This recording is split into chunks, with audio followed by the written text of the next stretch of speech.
Welcome to Ambassador in the Marketplace. I'm grateful you can join us on this episode. The mandate of the Ambassador in the Marketplace is to challenge your belief, correct misconceptions, suggest and recommend ways to thrive in the marketplace. As advertised, our guest today is Mrs. Dupe Awolola, who will be sharing with us our experience within the education industry. Please welcome my guest today, Mrs. Awolola. Welcome today. Thank you. It's good to see you. I would like you to introduce yourself to our audience so they got to know more about you. I'm sure you will do a better job than myself. Thank you so much. Thank you. Hello, I'm Dupe Awolola, as mentioned, and I'm the director of Budding Gems Limited. As part of the company, we run a tuition organization, and it's with the aim of empowering parents to support their children with education. We run tailored tuition programs, parent consultations, and seminars to help everyone. I am married to Mr. Wole Awolola, and together we have two wonderful children. We have one who attends a special needs school and another who is attending a grammar school. Thank you. Fantastic. Thank you so much for introducing yourself. Like I said, I don't think I would have done any better. I'm interested. Why this career pathway? Why did you start Budding Gem? What led to that? Okay, that's an interesting one. Interestingly, I wasn't sure what to do when I finished my A-levels, or as I was about to complete my A-levels. Okay. And my dad suggested a teacher career in the teaching profession. Okay. And I thought, oh, okay. And I investigated what that would entail. Okay. And I thought, okay, I can do this. And that's how the journey began, which I think it's about 29 years ago now. Wow. Whoa. When you're having fun. 29 years ago. So that was where the interest began, and the study actually commenced. And on reflection, my grandma was a teacher. My grandma's sister actually was a proprietor of a children's school, which is a boarding school. Okay. And my uncle was the first one to teach physics on TV, national TV. This is back in Nigeria, so I think there is teaching in my lineage. I can say that. You can say that again. So that was it in terms of the pursuing a career in education. But in terms of Budding Gems, that was interesting because, I mean, to be fair, whilst I've been teaching, parents had often inquired, can you support my child? Can you help? So I had been doing tuition on the side, or in addition, in some of my spare time, and just supporting either as a favor, giving back, But then other times as well, parents had remunerated me as well. Okay. So, but I think I would say two life events led to the forming and formalizing of what Budding Gems is. And as I mentioned already, I have a daughter who has special educational needs. Okay. And being in leadership roles, or even I would say maybe the teaching profession itself, I have found that I did not have the time to help to meet the needs that she had, which were escalating over that period. And then, of course, when COVID came. Good old COVID. I call that the handbrake for the planet Earth. Yes, many parents reached out to me because they needed further support. They weren't sure what to do. A few of them realized that their children were not operating at the level they assumed that they were at. So they just needed someone who could help to plug the gaps, support the child, or prepare for external examinations. So that was where Budding Gems was formalized. Interesting. Yeah. And I think there are many good things that has come out of COVID, I must say. Like you rightly said, it's good that the break actually went on, because he allows some of us to reset. We needed to reset. Which is what some of us needed at the time. Absolutely. Thank you. That is quite interesting. So, how did you decide on the name? I've always kind of wondered why. I like the word gem, but I'm just like, body gem. So how do you come about the name? Right, so I've always been fascinated about the process of a flower. Okay. Yes, and often they start with a bud, isn't it? So always had that concept of a bud that blossoms into a flower. And actually many years ago, I started a company called Buddington's Consortium. Okay. I know. And I didn't know about that. Oh, yes. And it was because at that point I was exploring setting up a nursery. Okay. Which is still there. That's still on the burner. It's something I would still love to do, but certain processes and due diligence wasn't done at the time, so I actually had to fold up that company. Okay. So when this was coming, I still loved the concept of bud. Okay. And yeah, so like bud, and I started playing around with bud. I thought, oh, budding, okay, budding what? And as we all know, our children are precious, aren't they? They're jewels. And so following on from there, just exploring what's precious, you know, and then a gem, you know, came to light. Our children are budding gems, yes. And the prayer is that they will bud and they will flourish and be great flowers. So, yeah, budding gems. Oh, that is lovely. And, you know, when you're talking about the business that fold up, and I always think that when a business fold up and you start again, you're starting from a place of experience. And those mistakes that obviously you learn from them, and it helps you to come back stronger. Amen. And it's good to see you, budding gem. Thank you. Flourishing. Thank you. I have been a partaker of it, so I can tell you that it's flourishing. Thank you. So that's interesting. We've talked about, obviously, you've talked about the other, the previous and now the budding gem. So what's the biggest ongoing challenge? Because I think with business, with anything really, there's always that. Oh yes. Those challenges are still there, and they're ongoing because we're growing. So what's the biggest ongoing challenge you faced and are facing in your business? And how are you tackling it? So, I would say that there are a number of challenges. There can be challenges when you want to scale up, when you want to get other people supporting you, working with you. So that's a challenge. But I think perhaps the main one for me is time. Okay. Yes. And if I think, again, you know, I told you that I had to take a step back from the leadership roles just because of time, because I love what I do. I love, you know, helping children learn. I love getting the best potential from them. And so sometimes when I do that, I end up not taking time for myself to rest.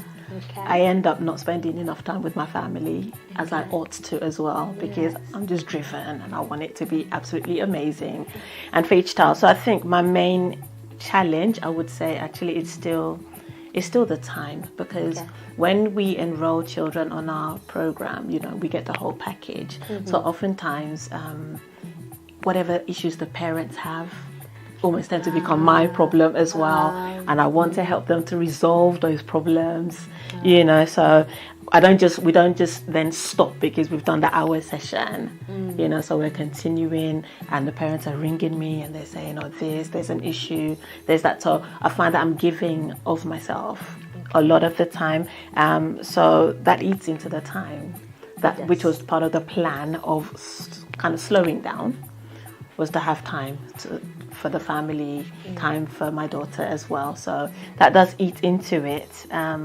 So that is something that I would say is a main challenge, because I have to be intentional about making that time. I have to be like that intentional. word. Yes, I like that I word. do. And it's a journey. Oh yes. I won't say that I'm there yet. But I think I will tag on to that. Another, which I think is equally can be a big problem, is what it's been coined the cost of living crisis.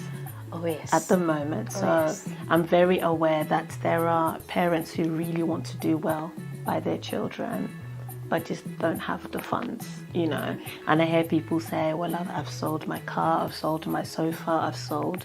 But there are people who, even after that, they want the best for their children. So when I'm aware, yes, we do subsidize the fees for some of these families. There is one particular case that springs to mind where the child had holes, like gaping holes. While I was teaching, I just noticed, look at the gaping hole on this child's, pair of shoes.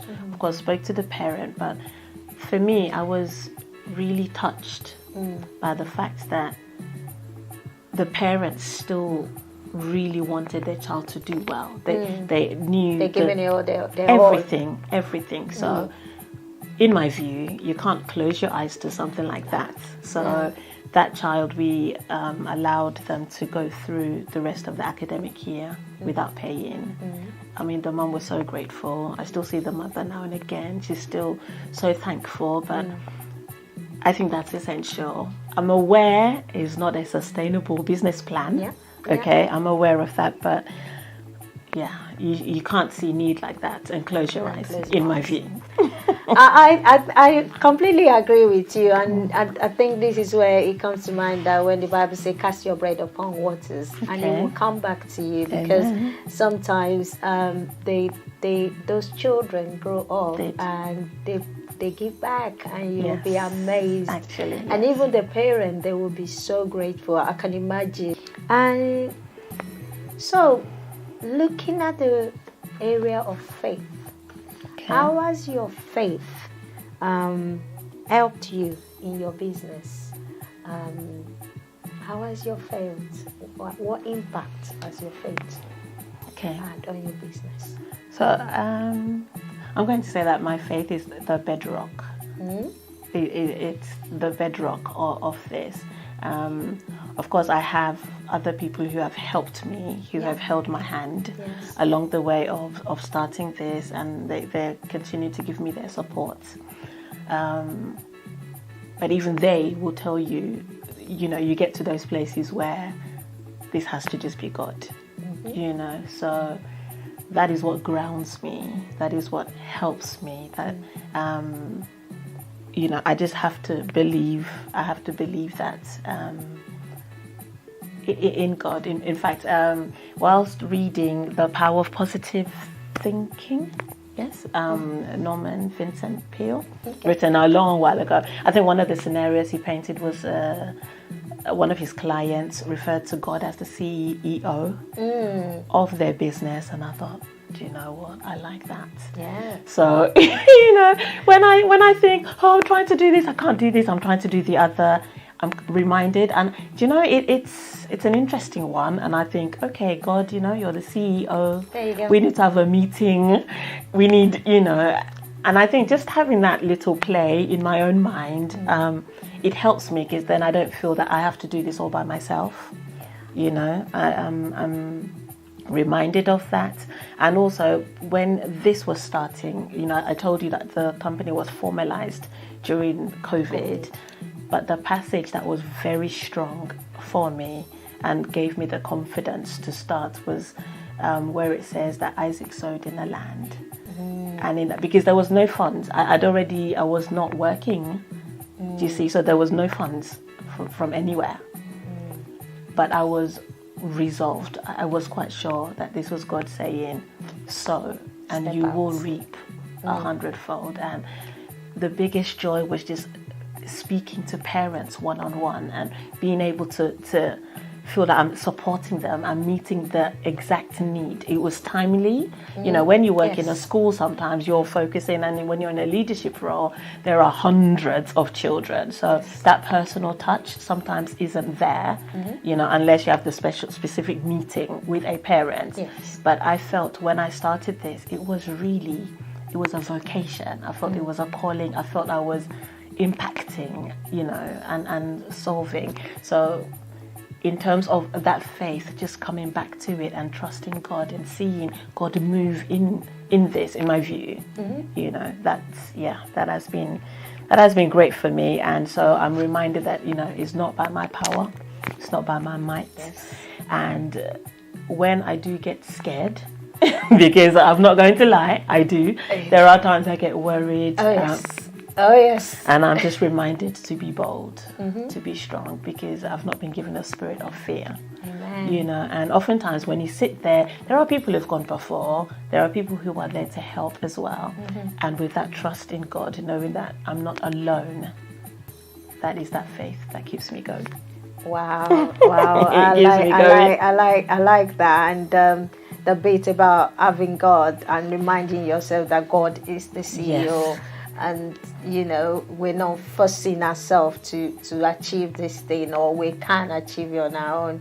And having that rest in God, and just rest in God, like, what, it's your business. At the end of the day, I'm just a workmanship. So you need to step in as the CEO and seeing God just unfolding that. It's amazing. Thank you. Lovely. So, how do you represent God in that space? That's a good one. So I think just thinking about God, thinking about Christ, and I think the key message there is Jesus was about love. Amen. It was about compassion. Amen. And I want to even add justice, in that as well. So I think for me, I see my role as someone who needs to demonstrate, is about, is love in action, isn't it? Yes. That is what you will see in terms of Jesus' life. He demonstrated. He didn't just say, I love you, I love you, I love you, and then that's it. He demonstrated it. So for me, it's about demonstrating that love, in action. I mean, I think part of it actually might be given that scenario of that boy with the holes in his shoes. Yes. I didn't just say, oh, it's okay with you. The Lord will bless you. Yeah, and be on your way. It was practical, and I mean, you could have said I could have gone to purchase another pair of shoes for him, but I knew that for a child to keep coming to school day in, day out like that, there are other issues going on. Yes. So the one we could do was in terms of subsidizing and then removing all the fees, and I think, in my view, that is somewhat Christ-like. Also, try that compassion and to help and justice, supporting parents. So it's not just your child comes, drop them, we teach them and they go. We are more aware that a child is a holistic person, and we view it from that perspective. So we support parents if there are issues with the parents, with the child, with the school. We don't just do clocking in, clocking out.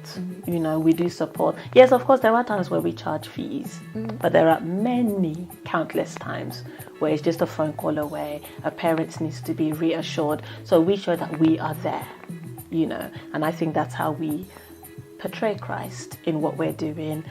Children of all faiths join the session. And even for children who do have faith, we try to remind them as well that, if you're going through a trying time, you can pray.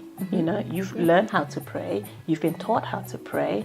You're not too young to pray. So sometimes where that's relevant, we let the children know that, what you're being taught maybe on Sunday or wherever you go or whatever day, you can activate it because you're a child and you have faith, So, I'd say that's where, trying to be Christ-like. And then Jesus always told parables. He told stories and stories. So I'm not saying I'm Jesus, right? We can't be Jesus. No, I'm not. However, I do share a lot of my stories. I feel that I need to demonstrate that I've walked the walk as well, So when parents are talking about challenges, issues, I share a lot of, the situations I've had, the challenges I've had, and how, we've resolved it one way or the other, so that hopefully parents feel empowered. Yes. They feel supported. Like we say, there's nothing new under the sun. But it's not until you hear someone else's story, sometimes it's difficult to believe that this situation is not unique. But then when you hear a parent's one, just making it clear you're not alone, which I think is what Jesus did. Yes, and that is great, and that's about being the light. Because sometimes it's not about ramming Jesus in people's throat. No. It's about showing who Jesus is, being that Christ-like, that people can see and they can come and say, okay, I like that version of that Christ that you're showing me. Tell me more about it, and I'm grateful for that. And so, what's your suggestion for balancing your secular job and being a minister in the marketplace? My view actually on that, I'm not sure if it's difficult necessarily. Okay. And the reason I say that is because I think I'm just me. Yes. Do you see what I mean? So my faith is part and parcel of me. That's right. Yeah. So even if I'm at work, I am me with my faith. When I am in church or whichever setting I'm in, that hasn't changed. My faith is with me wherever I am. So I think that's why I would say I am one and the same person wherever I am. That said, of course, I think you need to exercise discretion, and you need to be discerning. So, of course, discretion in that, in my view, I don't go to work and maybe I appear to be Bible bashing. I'm doing a prayer when we're supposed to be in a meeting, that type of thing. Yes. So there is decorum. There is, how you operate and organize yourself in your corporate setting, wherever you are, because you're at work. Yes. So you're working. If you're at work, then you're working. Yes. But it doesn't negate the fact that you're still that Christian, that faith, that person of faith, even in your workplace, And then when I'm in church or where I'm somewhere else, I've not stopped becoming whatever that profession I am or whatever expertise that I have. That hasn't just stopped because now I'm doing something else in another setting. So I think it's one and the same. And then, of course, it's exercising discretion. There are times where a person might ask you a question or there might be a situation, And if it's an opportunity to witness, you do it, I was going to say with style. You do it with discretion, So I reckon I'm just me, wherever I am. That's my view. And that is my thought as well, that you and your faith are one and you carry your faith. You're not what they call two-faced. You're the same person. Yes. And it's about... when we are at work, it's about giving the best that they will be able to say, yeah. So what is the most important personality trait and strength someone will need to work in your industry? I must say, I put my hand up. My first experience of trying to do children or anything when they put me in the children's church. That's why some people reckon teaching is a vocation, is a calling.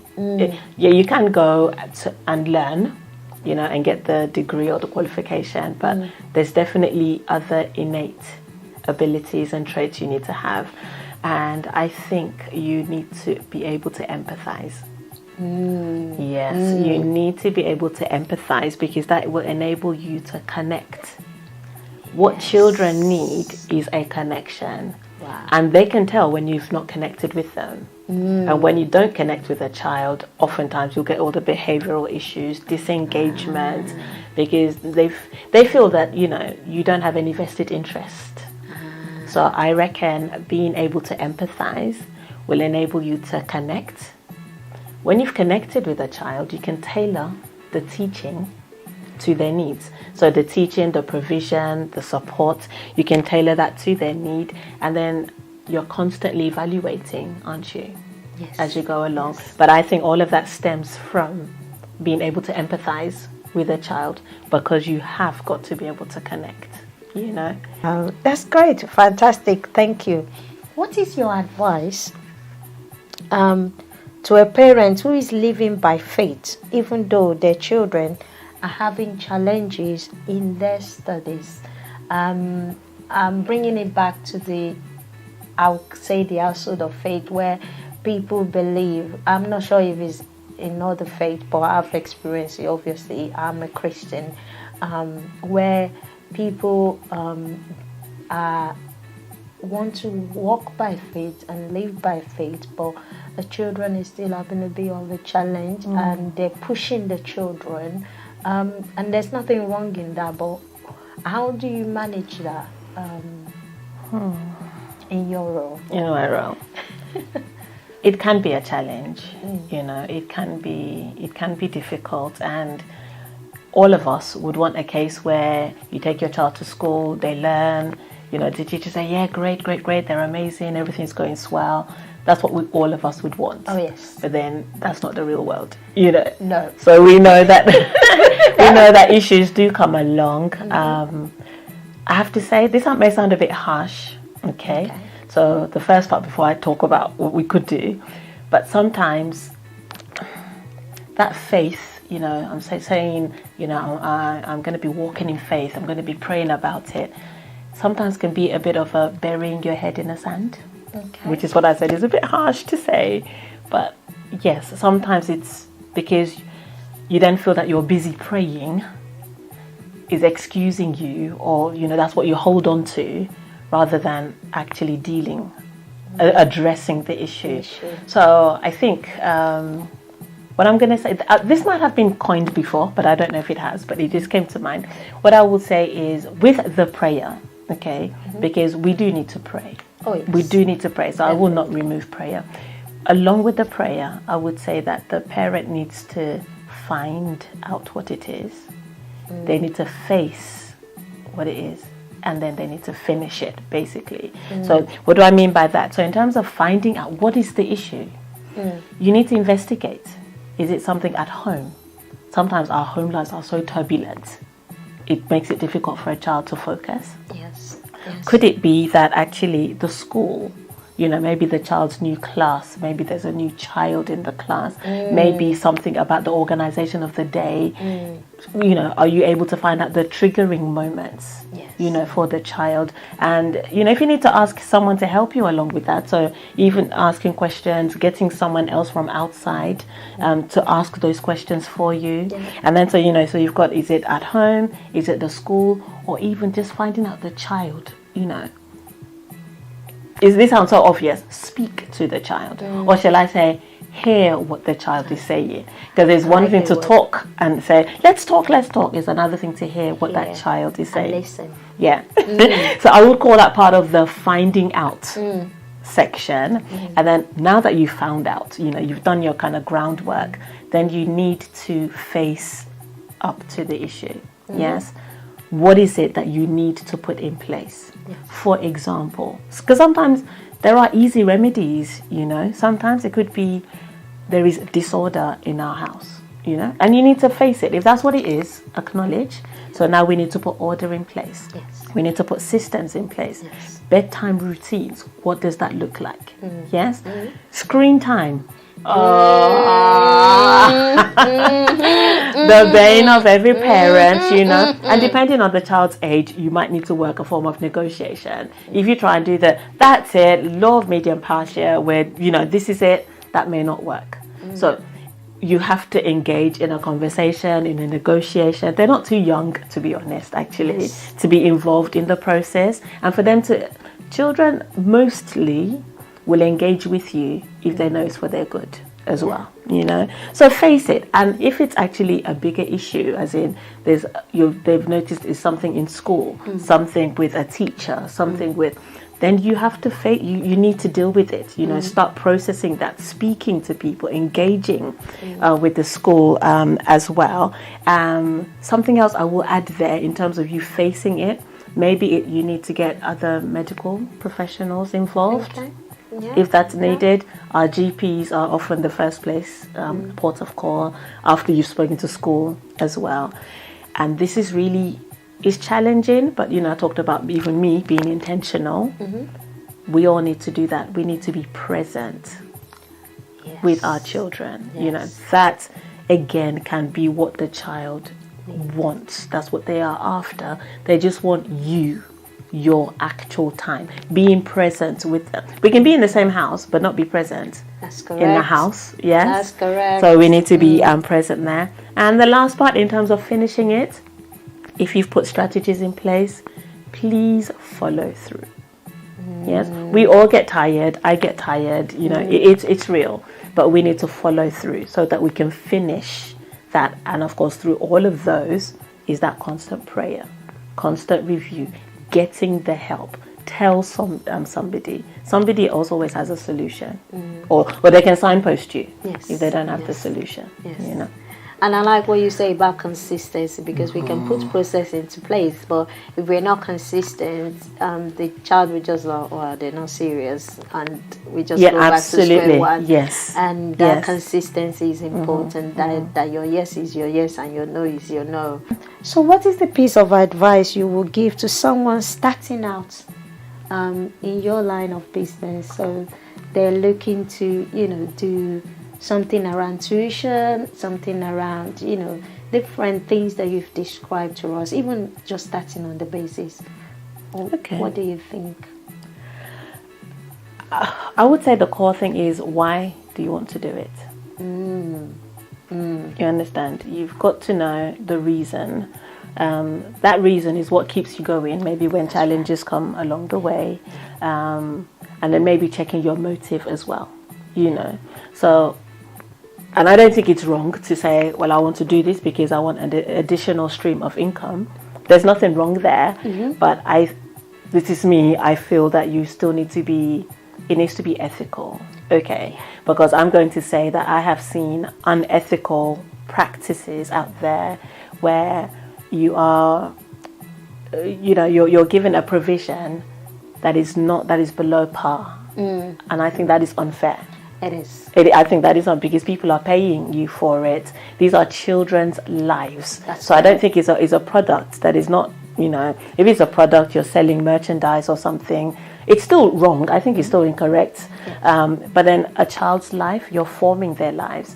If you cannot give it your best, please, I'll just say, don't be in it, So if it's an additional stream of income, that's great, but go all out and do it properly. If it's a vocation, then that's great. I know people who, they don't charge, and because they want to give back, so they will call and say, okay, I'm running this for the next 6 weeks, bring your child along, they can do such and such. So if you know why you're doing it, you can do it as a social enterprise. You want to give back to the community. So I think that is the core thing. And we've said about it, if you are going to do the teaching, that's great. If you're going to get other people to support with the teaching, that's great. But ensure that those who are doing the work have the subject knowledge, they have the joy, they're able to empathize. Yes. They can connect with those children and they can move them forward. I think that's core. I really like the why, because I think if we all stick with the why kind of keeps you going even when it's raining and when it's thundering and when you're thinking, why am I even here in the first place? And the why just keep you on that straight and narrow.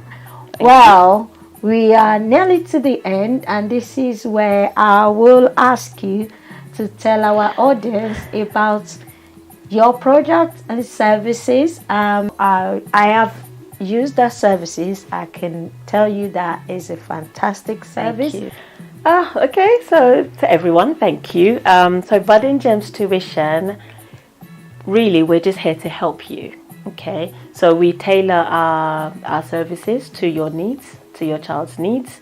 And the reason we say to your needs and your child is because we have parents who we engage with via our consultation service. Some parents want support with finding out the best school for their child. So we do deep dives where we help you to look into the school thoroughly, and we can give you advice or recommendation as to what school you might want to choose for your child. And again, as you heard earlier on, if you need support if there are issues in school with your child, then we're there to help you also, so we can help you in that regard. And we run seminars every now and again. We don't have a formalized approach, as in terms of time. It's not every month or every other month, but we will let you know. We do advertise where we run seminars, and the seminars can be questions like, do I want my child to sit the 11 plus exams, for example? We are very keen at Budding Gems Tuition to say not every child should sit an exam, because it is not suitable for every child. We want all children to aspire, we want them to make progress, but you need to know that is not for every child. So we don't box all children into we must do the exam mode. So we do run seminars on that. Early reading, for example, we'll run seminars on that. So coming back to the children, we offer tuition programs, virtual ones, and we have in-person as well, which is in South Ockenden. For primary age children, that's ages 4 to 11 years old. And as mentioned before, a lot of the program is tailored to the children's needs. We cover tuition in maths, English. By English, we do phonics, reading comprehension, creative writing, and we go further for children who might sit other exams such as the 7 plus exams, 11 plus exams. We cover verbal reasoning, non-verbal reasoning, which are not often taught in mainstream schools. Some of these subjects are covered in independent schools, but not in the mainstream schools. So thank you. Look out for us, and we're always there to help you. Thank you. Thank you so much for letting us know what you do and how you can be of help to parents out there. If you're a parent and you are actually looking for someone to support your children, or you're not even sure what to do, Mrs. Dupe Awolola is your person. I can give a thumb up for that. Also, I want to use this opportunity to say thank you for coming to be with us today. I have learned a lot about empathy and connection, and having God as the CEO. So those are the things I'm taking away, and I'm sure our audience also are taking away a lot of things, and obviously looking at what they can do with the information. Thank you so much. And you never know, you might be on our show again. No worries. Until then, I wanted to say God bless you.